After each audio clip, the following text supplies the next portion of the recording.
super tired. I'm tired. So we normally don't talk about anything that recently happened because these are all meant to be evergreen episodes. You can listen to them anytime. We're talking about shit that happened 20-ish years ago. But yesterday we went to No Values Fest in Pomona. First one. The very first one. Got to see a bunch of legendary punk bands play, most of whom probably will never play again. A lot of them there's a lot of very, very old punks on stage. So that was like a big point for me. Was like I got to see them before it's no longer an option. And it was a lot of fun, but I am fucking beat. We're both on 4 hours of sleep. Mm-hmm. It took us an hour to get out of the parking lot. Without moving, like most of that. I guarantee we're feeling better than Iggy Pop is, though. I don't know, man. Yeah, dude. We should all be so lucky. I am very impressed. 77 years fun. And he's just wiggling up there on stage the whole time. So who did we see? We got to see the Vandals. Saw the Vandals. We saw Black Flag. We saw a little bit of Bad Religion, but we'd seen them so many times that we hopped over to... Was that when we went to see Fiddler? Yeah, they were dope. Fiddler was sick. I'd never heard impressive, of him before. Yeah. Then we saw Joyce Manor. We saw a little bit of Sublime. A little chunk of Sublime. A little bit of Turnstile. A little bit of Turnstile. Turnstile is like not for me. Not for you. It should be like for all intents and purposes. Like that's music that I enjoy, but I wasn't feeling it. But I'm also at the same time very happy that people like it. Yeah. It bodes well for the future that like the TikTok kids are listening to this hardcore. Absolutely. Like please just keep doing awesome. that. Please keep making more of this sort of stuff. And did we see anybody else? We saw a little bit of Viagra Boys. A small chunk of Viagra Boys. Exploited. They were fucking awesome. Were so good. They didn't play Sex and Violence, which has come up on the podcast. Yes. But they were fucking awesome. But how old did you say the singer was? He is... Fuck. I want to say he was 66. Jesus. Crushed it. This was the kind of festival that it was that I was like constantly Googling like exploited singer age. Glenn Danzig singer age. Like going through all the different people and just like, how old is this guy? Like Iggy Pop is 77. See that one guy? He's like 90. Got 77-year-old Iggy Pop, 68-year-old Danzig, 66-year-old Scottish guy from Exploited. Oh my god, I couldn't understand him even a little bit. No, I was so happy. we kept missing Jello Biafra was bouncing between sets like he was haunting the festival, and we heard him doing a cover song over for Agent Orange. And so we like rushed over there, and then we found out that he had just done one for was it the Dillinger Escape Plan? Yeah. And he was just like, "I'm going to Agent Orange, bye." California Uber Alice. Jumped so off sick. stage, runs to Agent Orange, does 2 songs that we missed, and then he was just gone for the rest of the day, as far as we know. A really good festival, and we got to see the Misfits. Got to see the original Misfits. Mm-hmm. Which is the thing that stopped us from buying any merch was like, do you want the shirt that says the original Misfits on it? Not only does it say original Misfits, but it says original singer-songwriter Glenn Danzig and original member Jerry Only. It's like, I don't care. Just say the Misfits. You are the Misfits. Yeah. If anything, whatever. That was you've seen them before in this configuration. We've seen them together with Jerry Only as the singer. And we've seen Danzig play with Doyle. Yeah. We've never seen them all together, but we've seen them like bits and pieces here and there. Well, technically, I did not get to see him play with. Actually, no, I did later on, but yeah. Oh yeah. That the was knockout. That was the knocked out girlfriend episode. Go ahead and listen back to that one. But yeah, that was good. I'm glad I got to see it. Danzig was having a hard time. Like he was huffing and puffing the whole time. But when he was singing, he sounded fantastic. In between songs, just wheezing and just like being kind of a general asshole to the festival staff. What do you guys want to hear next? And like, I haven't stayed in wrestling shape since high school. I know that. But like, dude, that's your job. But we totally enjoyed it. We were talking before the podcast that it's like I don't know how much of him is him playing a character anymore. Yeah, like he might just be like, oh, people think I'm the bad guy. I'm gonna be the bad guy. But he was like, they want us to get off in 15 minutes. I say, fuck them. You guys paid for a ticket. You get a show. And then they ended I think like 3 minutes late. And they just like, yeah, we'll play here all night. Like, please don't make us play all night. I can't do it. I can't do it. But I reiterate, they're still so good. They sounded fantastic. So fucking good. Yeah. The in-between stuff, they did a lot of talking in between songs. We were just kind of like, I don't know, what do you want to play? We got a lot of songs left. We could do 20 Eyes. We could do Astro Zombies. We could do just like naming all their songs. Like any one of those is fine. Just play one, Please dude. play one. You got 11 minutes left here. Yeah. Come on. You're clearly stalling for time, man. So needless to say, we're both on 4 hours of sleep, so we're a little tired. But we are here to bring you a fantastic episode. Whoa. Sorry. This is the Remember the Times podcast. I'm Mitch. That's AJ. All right, keep going. We have an absolutely fantastic episode today. I think this one we really turned it up a notch. Not of our own volition. It just happened. I have my overview for this episode is 5 lines long, and when I read it, my butthole puckered up. I'm very not looking forward to this episode. I got a whole. Yeah, I know, you got a giant sheet. Yeah, I remember a lot of shit that happened here. So we're covering 3 shows, maybe about 4 days worth of stuff here. We started off playing in Torrance, which is technically the South Bay. Yeah. But it's not the 3 cities that we usually played in, so we were kind of stoked. It is again where we are right now. That's all. Yeah, that's right. Yeah, I keep forgetting that. So we played at a place called the Crest, which I still think is there. It is. They still have shows. Really? Yeah. Okay. So, but we were like 19, 18, 17, so I don't know if we were allowed in until our set.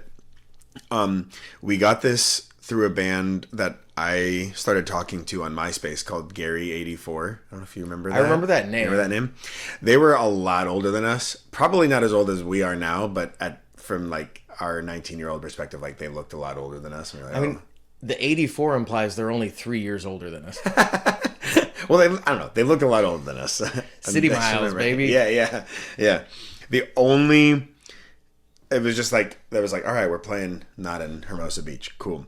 The only memory I have of this show was I like got to the venue and you like kind of glared at me. You're like, what's wrong with you? I didn't get to finish my makeup beforehand, and you're like, you look weird. I guess you hadn't seen me without makeup in a while, and they was throwing you off. Ew, that's what you look like? Yeah. No wonder. Go back and finish. I thought you were implying it was like half done. Like, you did like one eye. Oh, I did like one, yeah. That actually would have been pretty cool. That's an intentional look you could pull off. I'm pretty sure Michael Graves did that, speaking of the Misfits, a couple times, yeah. Like half a skull, which would have been way cooler than mine. Nothing interesting about that show. That's the only, I just remember you giving me the eye when I got there.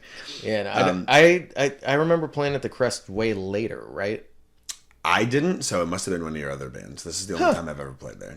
Okay. Yeah.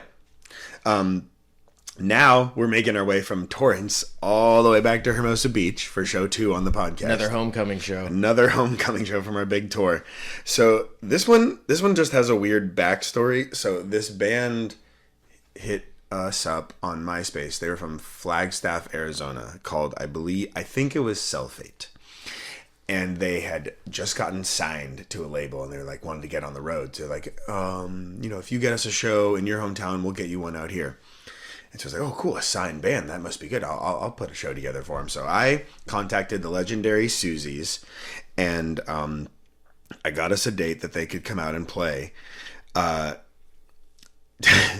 found out after the fact, turns out, or like their big claim to fame was that they'd only gotten signed after playing 2 shows. But their buddy started a label and signed them. Like, so it's like, oh my God, we made it. Okay, so this isn't impressive at all then. Sweet. Yeah, you didn't ask signed by whom? Yeah, should have done that. So Teddy. That's Teddy my fault. Signed us. Yeah. So I booked a show at Susie's, and they made us. This actually happened to us a lot over the years, but they made us do a lot of work. I'm pretty sure this is the one where you had to get one of your buddies from Long Beach to watch the door and like take people's money and do security. I that.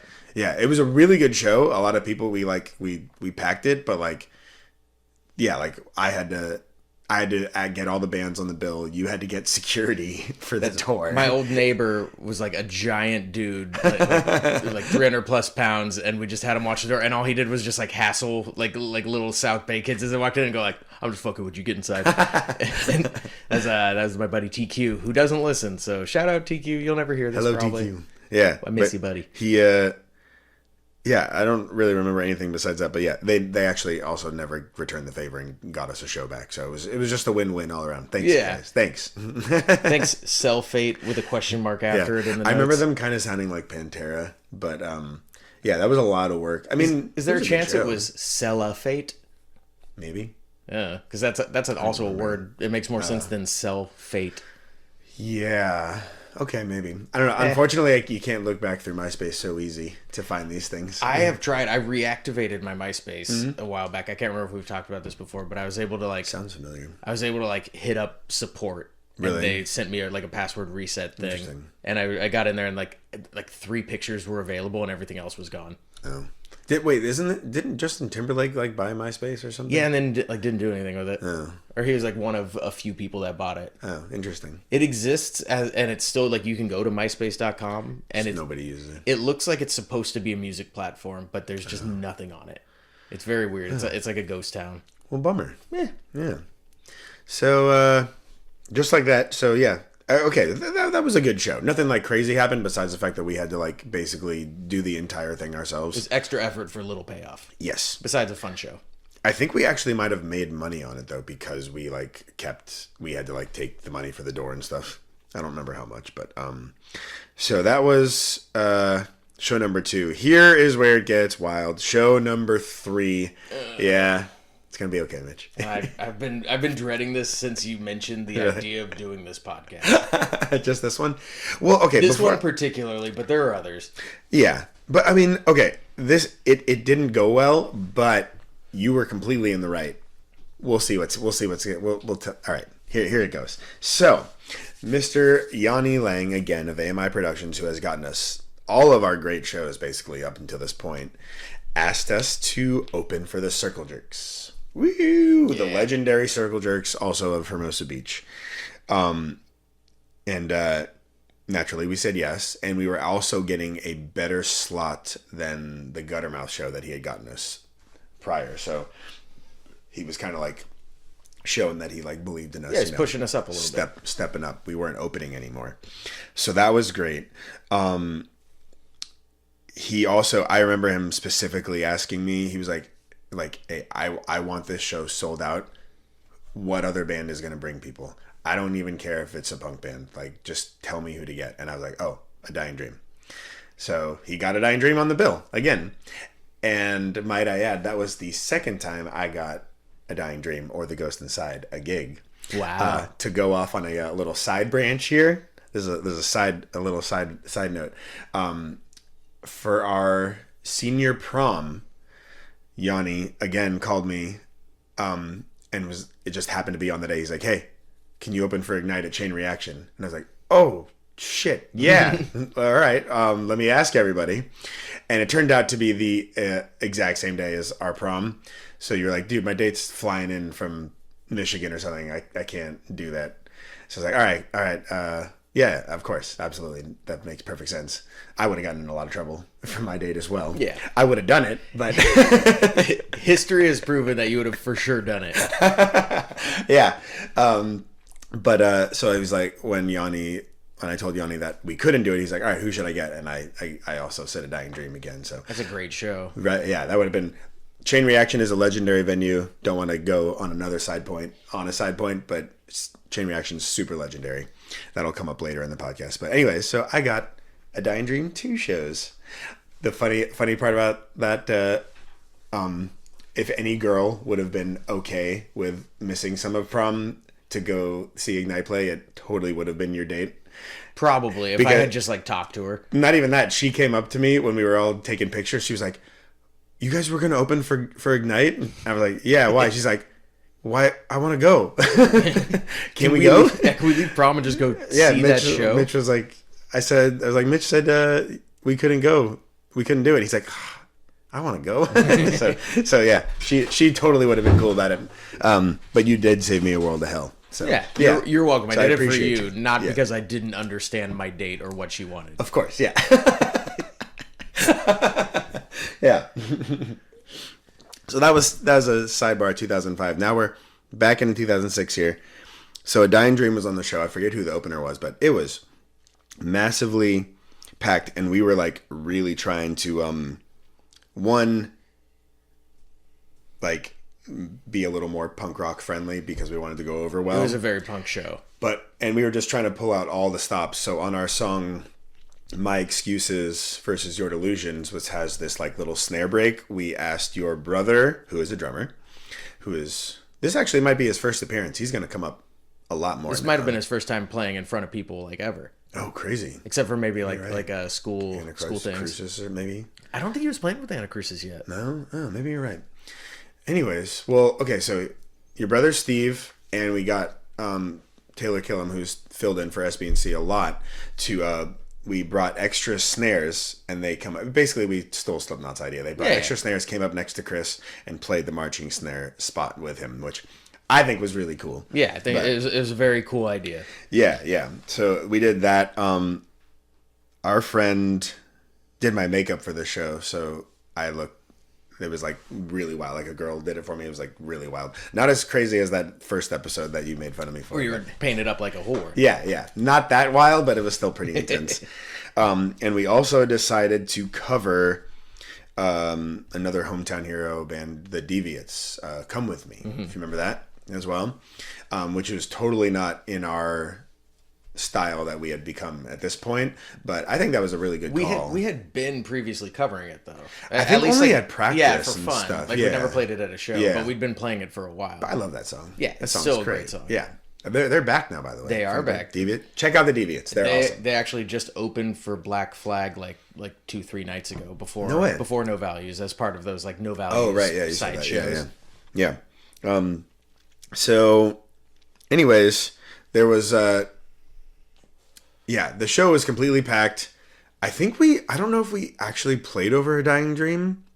We might have. I definitely remember Vigil coming up afterwards and talking to me, and they had like just burned a bunch of CDs because they ran out of merch for whatever reason with the show. So they were just like, they didn't make any money, but they came anyways. That's not an interesting memory, but it's a memory of mine. It is certainly a memory. Yeah. But so how do we want to start this one off? I think. Do you want me to say what happened? How do we say what happened? I can tell you what I remember of how it began.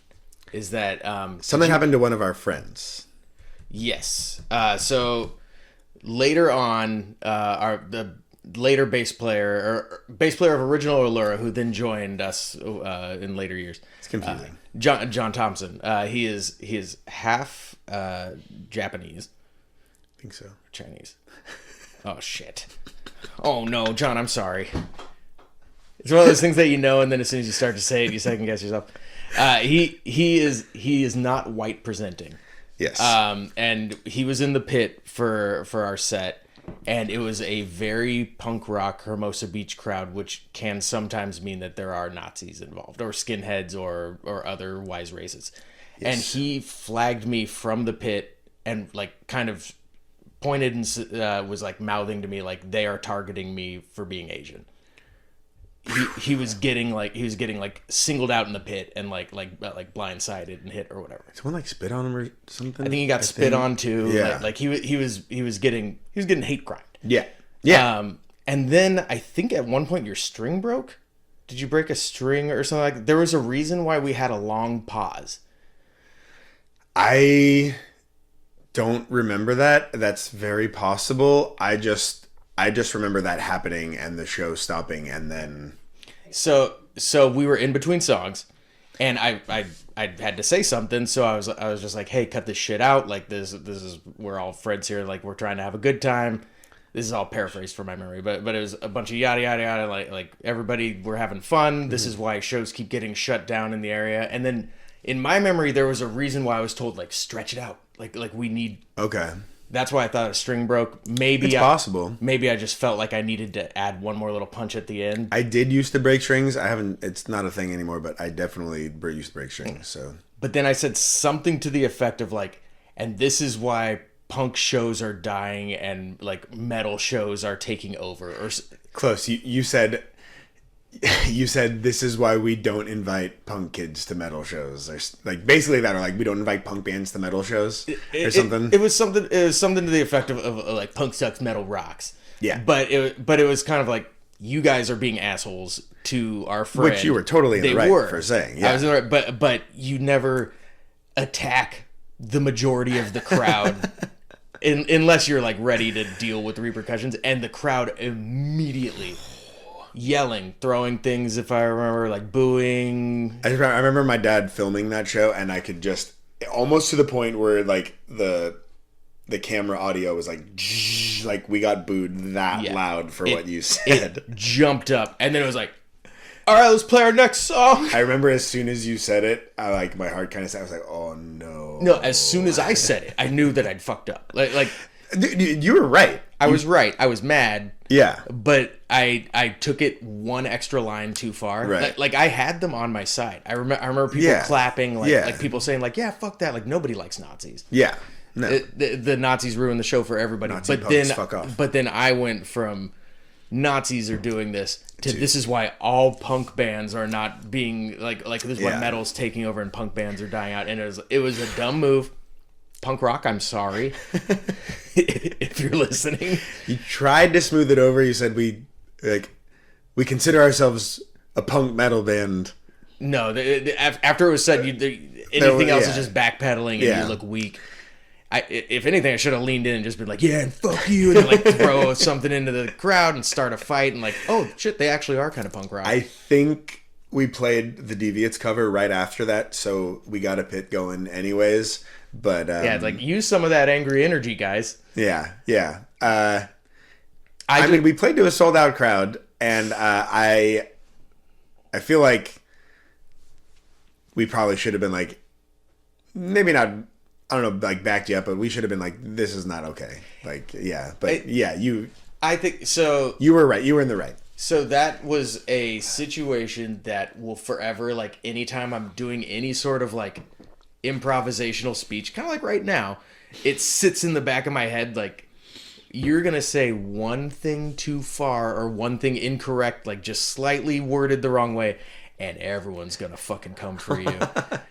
So that was the one, and I did it, and now it's forever hammered into the back of my head. And like we playing shows decades later, when it's just like killing time banter between sets, I'm just like, oh, be careful, the crowd can turn at the drop of a dime. Yeah, and it totally did. Yeah, doctors might call it PTSD, who knows? But I remember finishing, and then like basically somebody told me, or I just got the general vibe from the crowd like, you can get the fuck out of here. Like people were waiting for you. So I was like, okay, sneak out the back, run to my mom's house like a real punk rock kid. Did you come back to see the Circle Jerks at all? No, I missed the rest of the show. It was a good show. Yeah, but I had a giant target on my back. I wasn't gonna hang around. I mean, I was definitely not looking like you should at a punk show. So I'm surprised nobody like was just being mean to me just because. But that was a good thing about No Values Fest yesterday too. Is it was kind of reaffirmed that like, hey, punk is actually like way more inclusive than that. And there was a dude in a fucking gimp mask walking around that we saw.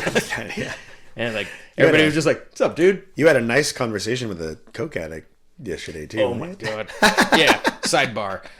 We got in line to grab my last beer of the evening because I set my limit, and I was at the final one, and it was like, after Iggy Pop, I'm not getting any more beers. And we get in line. I pick the incorrect line. And we get behind two guys who immediately turn around and goes, "What's up, man? My name's so and so. This is my buddy so and so." We're like, "Oh shit, they want to talk to us." Like we're in a group of people. Like don't talk to us. And they just pulled out. Hey, I've never seen such brazen open usage of cocaine. And this came like 20 minutes after I'd been texting my wife, like, "Oh, next year we should bring the kids. Like, there's lots of kids here. It seems like actually pretty family friendly." And this guy pulls out a little bag, just pours a little bump on his hand, snorts it up. You want some? Yeah, offers it to us. We say no, thank you, because we're super straight edge. I was driving. I was like, this isn't that kind of party, man. And he just kept talking to us with a bunch of coke in his mustache, handed it to his buddy. He did a bunch of coke, and I was just like, this is a weird interaction. And then we're stuck in a really long beer line behind these guys. So he just like terrible. He just talked the whole time. That was really fun. I didn't listen to a word he said. No, he started doing like hand motions and stuff, and I started just doing them also. Like he started doing like a horse riding thing, and I was like, yeah, horses. And he was like, oh, horses, like, they're big. And I was like, oh, big. Just kept like, I was just doing what he did, all in the hope, because he was in front of us. I was like, maybe he'll be like, hey, let me get your beer. And like, didn't pan out. Our buddy Alec, who's gonna come up a lot on the podcast, was standing with us, and he kept making him think there was coke on his face. He's like, hey, you got some more? Can you? And he kept going like, there was nothing there anymore. I didn't notice that. I just assumed that they did it had like 10 more. times. Yeah, like, it was really funny. Okay. Yeah. Back to the story. Back to this. So, I still feel like this was like an amazing show for us, even though it went very south. Yeah, like only the sold out crowd who was there remembers how it went south. Yeah. For everybody else, it's like, oh, you guys opened for the Circle Jerks. One other event, since we don't say names of all these people, I'm gonna make up one. I'm good at this. Yeah, I'm really good at it. We met Steren Bumble, who is a pretty big producer in the scene, in our scene anyways, or at least in the South Bay. He did some pretty legendary albums, and he saw our set and was very impressed. And that was from this show? Yeah. Oh, shit. Talked to me afterwards. He's like, hey, that was really good. I want to get you in the studio. We're going to get you guys going. And he went and talked to Yanni after that. So we impressed somebody. And so we actually ended up going to, this was probably like 2 weeks later, but we went and had a meeting with Steren Bumble and Yanni Lang at the now defunct Rocky Cola Cafe, which is basically like a Johnny Rockets. Yeah, it was right? Johnny Rockets. It was kind of. Yeah, but the guy who played the big crazy jock from Revenge of the Nerds owned it. Oh, really? Yeah. I didn't know that. He was a former pro wrestler, Dr. Death, I think. And he kept signed headshots underneath the front counter. So if you were like, hey, aren't you? He goes like, yeah, I am. There you go. Interesting. Yeah. But so that is going to drastically change the course of our band. Was this show led to this meeting, which is going to lead to some crazy stuff down the line. But yeah, so, I mean, overall, great show. And I think to even sweeten the deal that we had just played our biggest show, I was in the AFI fan club at the time, and so was a really good friend of ours who's going to come up, Sam Cortina, and we heard of a secret show in New York that was happening because the AFI was about to drop a new album, which was about to be December Underground. So right after our set, I'm pretty sure it was the night of, we took a red-eye. We watched the Circle Jerks, finished the show, talked to Steren Bumble, and got on a red-eye flight and flew out to New York. Me, Sam, and Josh, our guitar player, we flew out to New York to see AFI. Wow. It was, yeah. So that was just like a great weekend. We stayed in a hotel. We got there at like 7 a.m. So we went to our hotel, got a quick lift in, because you gotta look good going to shows, right? Yeah, sure. You never know if Davey Havoc might see you. And it was at the Club Nokia in New York, and they played. Anybody who knew about it got a pass, and we got to see them play a secret show, which was filmed. Like they played like an hour set for us. We got to see the MTV debut of the Miss Murder video for the first time, and they let us listen to the entire album before the show started, for all of December Underground. Yeah, that was the first time I heard it. It was absolutely amazing. But I think Josh, I was really trying to listen to the album, and everybody was still talking, and Josh was like, oh, he put his arm around me. He's like, oh, bud, I'm sorry, is it not that good? It's like, no, everyone just won't fucking shut up. I wanted to hear it. Well, so do you remember what the reception kind of was? Because I remember December Underground being the album when everybody's like, what happened to AFI? They got weird. I mean, I think Miss Murder was kind of this song. It felt like it because it broke big, and everybody's like, "Oh, they sold out! They're playing like." I think honestly, but you always loved it. Yeah, Girls Not Grey was the one that everyone was like, "This is crazy! Mm-hmm. They're not punk anymore." So I think it was like kind of okay at that point, but even though like Sing the Sorrow had gotten them to hear, yeah, you're right, Miss Murder was like a huge single. So I think everyone was like, all the new AFI fans were like, okay at that point. Yeah, I mean, if you're at like a secret show of just AFI fans Yeah. who came out to see it, they're not going to be like, this isn't their old shit. And Yeah, like, yeah. No, you're up to date with we them. we were beyond stoked. Actually, the whole show was filmed, and you can see us like pressed up against the barricade. We're like right in the front. So that was a pretty wild night. And to I guess to fast forward ahead, so that album came out on June 6th, which was 2006, so 666. Oh, that's cool. Yeah. And I was living in Hollywood at the time, and I like just ran down to Virgin Records that used to be there and got it at midnight, and then like played it like 3 times just reading the lyrics because I'm a super nerd. And that date, June 6, 2006, was also the release date of As Blood Runs Black's first album, which came out then, which they're going to come up and make a giant impact on this podcast as well. So that just was a big date all around for everyone. But yeah, so that was a pretty wild 2 days to go from playing our biggest show and then getting to go fly to New York to see AFI for free. So that was June 6, 2006, I remember I was living with a satanic roommate who was performing a dark ritual that night. seriously. Yeah. What the hell? Wait, that actually sounds really familiar. Yeah, I don't. He's a good guy, and I like him, and I talk to him still. So I don't want to like put any of his business on blast. But I remember he had like he wanted to throw a party that night because it was like, dude, 666. At your frat house? Mm-hmm. Did you do it? Yeah. Oh, cool. Yeah. What'd you do? Well, Satanic we stuff? don't talk about it. Yeah. Killed a bunch of virgins and stuff. On top of the butt paddling, you had to kill virgins. We never butt paddled. To reiterate, we sacrificed lots of people. I'll die on this hill, much like those virgins did. I'll kill someone. I'm not paddling anybody's butt. Yeah, whoa. Whoa. We all got to draw a line somewhere. We've all got our lines. Well, yeah. So, to recap, Mitch got us booed, and I got to see AFI for free. I almost spurred up. Or no, first I almost calmed down. Then I almost started up a lynch mob. And then I was almost the target of said lynch mob. You were doing the right thing, though. I wouldn't worry about it too much. Yeah, no, it's more like it's more like forever after that. I'm not going to be comfortable. Right. Yeah. Speaking out of pocket. Yeah. yeah. I mean, more power to you. I wouldn't have done that. But when somebody messes with your friends, you say something, you know. And that's just the kind of guy I am. Yeah. It's the kind of guy I was. Now I'll never do it again. Yeah. All right. Well, hey, that's number 28. Yeah, we'll see you at the next one. Yeah. James, you have a tiny mouth. All right. Thanks, everybody. Bye, everyone. Bye.